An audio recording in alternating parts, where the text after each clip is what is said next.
wassalamu ala asyrofil anbiya'i wal mursalin sayyidina wa maulana Muhammadin wa ala alihi washabihi ajmain. Alhamdulillah pada hari ini kita masih dapat berjumpa kembali dalam keadaan sehat walafiat.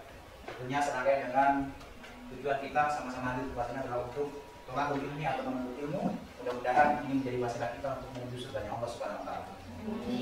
Dari sekalian yang dirahmati Allah Subhanahu wa taala, sebelum kita memulai pelajaran kita pada hari ini, mari kita berdoa. Mudah-mudahan Allah Subhanahu wa taala memberikan tambahan ilmu yang bermanfaat bagi kita semua. Silakan Ramsi dipimpin untuk berdoa. Sebelum kita mulai pembelajaran hari ini, mari kita berdoa bersama-sama kepada Allah Subhanahu wa taala agar mendapat kemudahan dalam pembelajaran hari ini dan mendapat ridho dari Allah Subhanahu wa taala. Berdoa dimulai. Bismillahirrahmanirrahim. Raditu billahi rabban wa bil islami dinan wa bil Muhammadin nabiyyan wa rasulan. Rabbi zidni ilman warzuqni fahman. Amin. Baiklah, sebelum masuk kepada materi, saya akan mengecek kehadiran kita pada hari ini. Yang pertama, Endawati. Hadir. Kemudian Lilis Saimano. Hadir. Intan Nuraini. Hadir. Indah Novianti. Hadir. Fani Padilla. Hadir. Enin Evi Yulia. Hadir. Milda Saputri. Hadir. Kemudian Dwi Indriani. Hadir. Azalina. Hadir. Devi Ramadhani. Hadir. Roja. Ramsi Singal. Hadir. Radit. Mayang. Hadir. Fitriani Penjaga. Hadir. Candy Julianingsih. Hadir. Elvin Pajariska. Hadir. Putri Indi. Hadir. Hadir semua ya.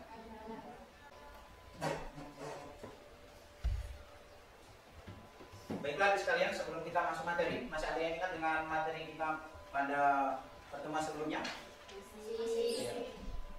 Ada yang bisa menyebutkan? Membiasakan berbusana muslim. Ya, membiasakan berbusana Muslim. Untuk hari ini kita akan membahas tentang model, tata cara dan landasan hukum berpakaian sesuai dengan syariat Islam. Jadi masih ada kaitan dengan materi pada pertemuan sebelumnya ya. Baik adik sekalian, pada pertemuan sebelumnya kita sudah membagi beberapa kelompok untuk kita akan mendiskusikan tentang model, tata cara dan landasan hukum berpakaian sesuai dengan syariat Islam.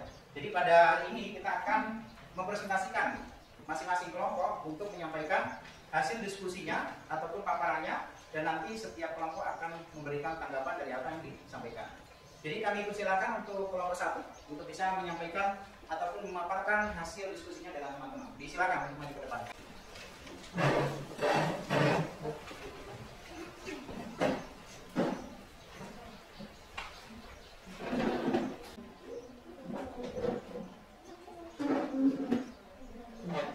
Assalamualaikum warahmatullahi wabarakatuh. Waalaikumsalam warahmatullahi wabarakatuh. Kami dari kelompok 1 akan menyampaikan hasil diskusi kami yang bertema model berpakaian sesuai syariat Islam yang akan disampaikan serta dijelaskan oleh kelompok kami.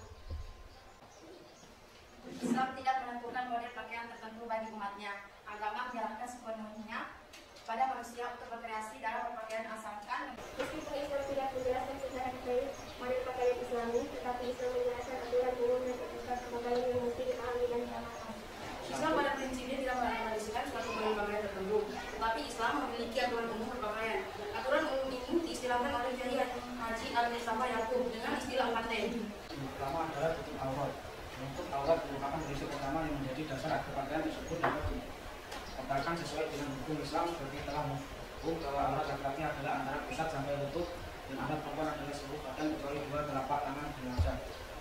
Kedua, tidak transparan. Pakaian yang tembus badan yang memperhatikan bentuk tubuh yang harusnya ditutupi secara samar-samar atau merupakan pakaian yang Islami. Sebab karena tidak langsung pakaian yang transparan berarti tidak menutup aurat memiliki warna dan pakaian menentukan pakaian tersebut transparan atau tidak, khususnya dalam keadaan peringatan atau kehujanan.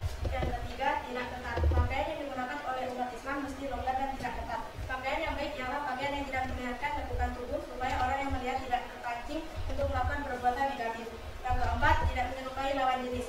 Laki-laki tidak boleh menyerupai pakaian perempuan atau sebaliknya. Demikian hasil diskusi dari kelompok kami. Untuk teman-teman sekalian, silakan pertanyaan untuk kelompok kami.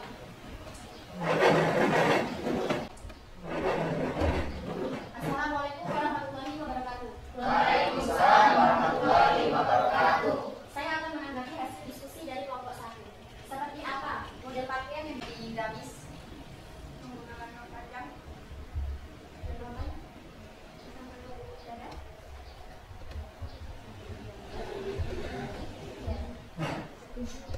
Masih ada yang bisa menambahkan? Sudah tidak ada? Kelompok lain?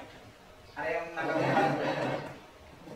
Saya dari kelompok 3 akan menanggapi pertanyaan dari kelompok 1. Apakah model pakaian selebriti sudah memenuhi aturan syariat Islam? Jika saya menjawab pertanyaan dari kelompok 3. Walaupun dia seorang selebriti, tetapi ia harus tetap menutupi auratnya. Karena dalam Islam tidak membeda-bedakan antara selebriti maupun bukan selebriti. Apakah teman-teman masih ingin mengajukan pertanyaan? Silakan.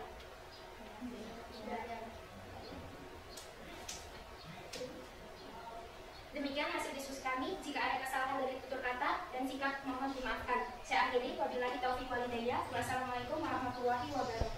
Waalaikumsalam warahmatullahi wabarakatuh. Beri aplaus untuk kelompok 1.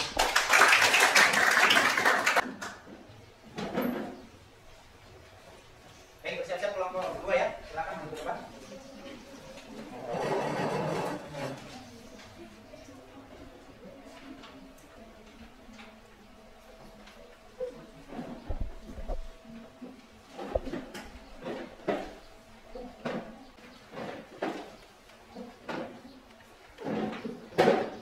Assalamualaikum warahmatullahi wabarakatuh.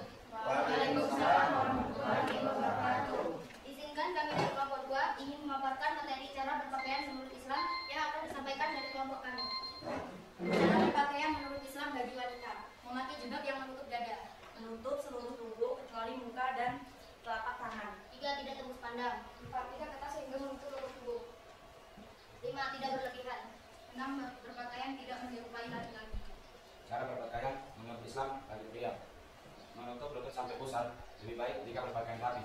Contohnya seperti menggunakan celana panjang, baju panjang, dan baju yang tidak kusut.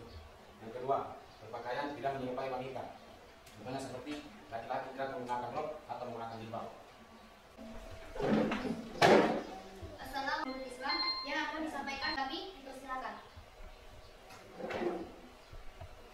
Silakan kelompok yang lain ingin menanggapi dari teman-teman kita di kelompok 2.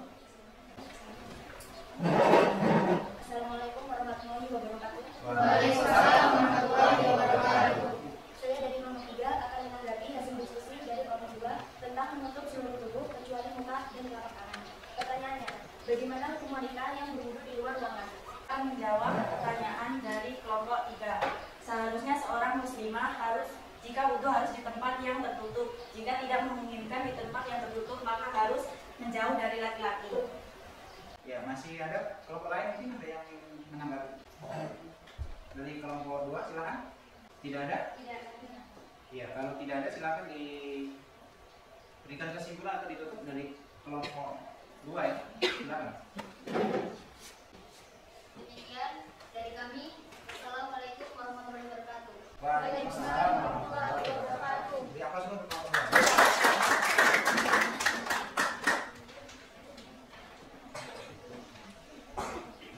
Baik, selanjutnya kita akan mendengarkan paparan diskusi dari kelompok 3. Silakan.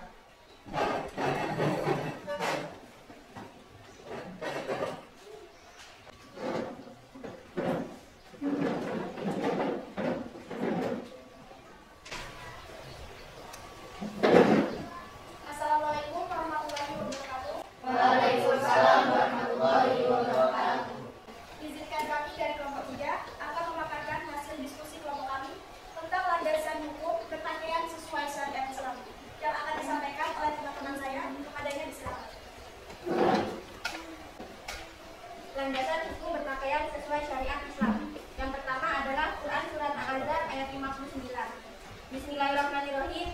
Ya ayyuhan nabiyyu qul li azwajika wa banatika wa nisa'il mu'minina yudnina 'alaihinna min jalabibihin. Dzalika adna ay yuqrafna fala yu'dain. Wa kana Allahu ghafuran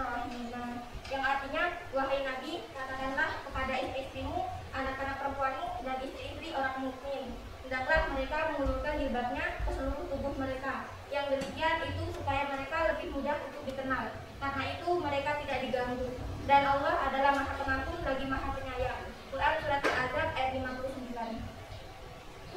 Kandungan Quran Surat Al-Ahzab ayat 59. Dalam ayat ini, Rasulullah SAW diperintahkan untuk menempati kepada para istrinya dan juga sekalian wanita untuknya, termasuk anak-anak perempuan beliau untuk mengajarkan jilbabnya. Mereka dengan maksud agar dikenal dan membedakan dengan perempuan. Namun hikmah lain adalah agar mereka tidak diganggu. Yang kedua, Quran Surah An-Nur ayat 31, yang artinya, dan katakanlah kepada para perempuan yang beriman agar mereka menjaga pandangannya dan memelihara kemaluannya, dan janganlah menampakkan perhiasannya, auratnya, kecuali yang biasa terlihat. Dan hendaklah mereka menutupkan kain kerudung ke dadanya, dan janganlah menampakkan perhiasan, auratnya, kecuali kepada suami mereka, atau ayah mereka, atau ayah suami mereka, atau putra-putra mereka, atau putra-putra suami mereka, atau saudara-saudara laki-laki mereka, atau putra-putra saudara laki-laki mereka, atau putra-putra saudara perempuan mereka, atau para perempuan sesama Islam mereka, atau hamba sahaya yang mereka miliki, atau para pelayan laki-laki tua yang tidak mempunyai keinginan terhadap perempuan, atau anak-anak yang belum mengerti tentang aurat perempuan. Dan janganlah mereka menghentakkan kakinya agar diketahui perhiasan yang mereka sembunyikan, dan bertobatlah kamu semua kepada Allah, wahai orang-orang yang beriman, agar kamu beruntung. Kandungan Quran Surat An-Nur ayat 31. Dalam ayat ini Allah Subhanahu wa taala berfirman kepada seluruh hambanya yang mukminah agar menjaga kehormatan diri mereka dengan cara menjaga pandangan, menjaga kemaluan, dan menjaga aurat. Dengan menjaga ketiga hal tersebut, dipastikan kehormatan mukminah akan terjaga. Ayat ini merupakan kelanjutan dari perintah Allah Subhanahu wa taala kepada hambanya yang mungkin untuk menjaga pandangan dan menjaga kemaluan. Hadis dari Ummu Atiyah. Dari Ummu Atiyah, ia berkata, Rasulullah SAW memerintahkan kami untuk keluar pada hari Fitri dan Adha, baik gadis yang menginjak akhir balik, wanita-wanita yang sedang haid, maupun wanita-wanita pemikam. Wanita yang sedang haid tetap meninggalkan salat, namun mereka dapat menyaksikan kebaikan dan dakwah kaum muslim. Aku bertanya, wahai Rasulullah SAW, salah seorang di antara kami ada yang tidak memiliki jilbab. Rasulullah SAW menjawab, hendaklah saudaranya meminjamkan jilbabnya kepadanya. Hadis riwayat Muslim. Kandungan hadis di atas adalah perintah Allah Subhanahu wa taala kepada para wanita untuk menghadiri prosesi salat Idul Fitri dan Idul Adha, walaupun ia sedang haid, sedang dipingit, atau tidak memiliki jilbab. Bagi yang sedang haid, maka cukup mendengarkan khutbah tanpa perlu melakukan salat berjamaah seperti yang lain. Wanita yang tidak punya jilbab pun bisa meminjamnya dari wanita lain. Hal ini menunjukkan pentingnya dakwah atau khutbah kedua salat lain. Kandungan hadis yang kedua yang diriwayatkan oleh Ibnu Umar berisi tentang kemurkaan Allah Subhanahu wa taala terhadap orang yang menjulurkan pakaiannya dengan maksud menyombongkan diri. Baiklah, itu tadi hasil pemaparan dari kelompok lain. Dari kelompok kami. Apakah dari kelompok lain ada yang ingin menanggapi? Kami persilakan. Assalamualaikum warahmatullahi wabarakatuh. Waalaikumsalam warahmatullahi wabarakatuh. Saya dari kelompok 1 ingin mengajukan pertanyaan untuk kelompok 3. Bagaimana hukumnya seorang muslimah jika menggunakan pakaian yang tipis? Izinkan saya menjawab pertanyaan dari kelompok 1. Jawabannya tidak boleh karena akan kelihatan bentuk tubuhnya. Maka dari itu harus menggunakan pakaian tebal atau tidak terlalu. Apakah masih ada yang ingin bertanya? Kelompok yang lain? Ada yang menanggapi? Tidak ada? Ya. Silakan diberikan kesimpulan dari kelompok 3. Baiklah, itu tadi adalah pemaparan tentang landasan hukum berpakaian sesuai syariat Islam yang telah disampaikan oleh teman-teman saya. Saya akhiri, wassalamualaikum warahmatullahi wabarakatuh. Waalaikumsalam warahmatullahi wabarakatuh. Baik, beri aplaus untuk kelompok 3 ya.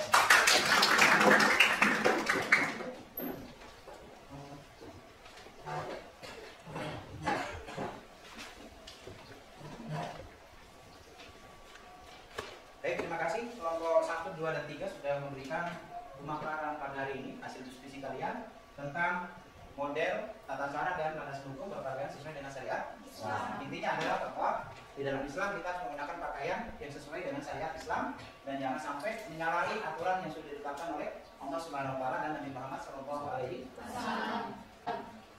Baik, untuk hasil tugas ataupun diskusi kalian terkait dengan pemaparan tadi nanti bisa dikumpul ke ketua kelas dan diserahkan kepada saya.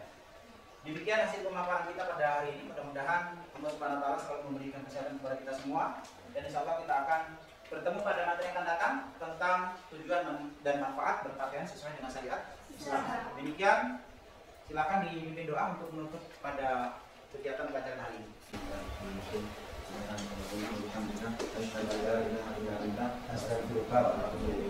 Wallahu musta'an. Assalamualaikum warahmatullahi wabarakatuh. Waalaikumsalam warahmatullahi wabarakatuh.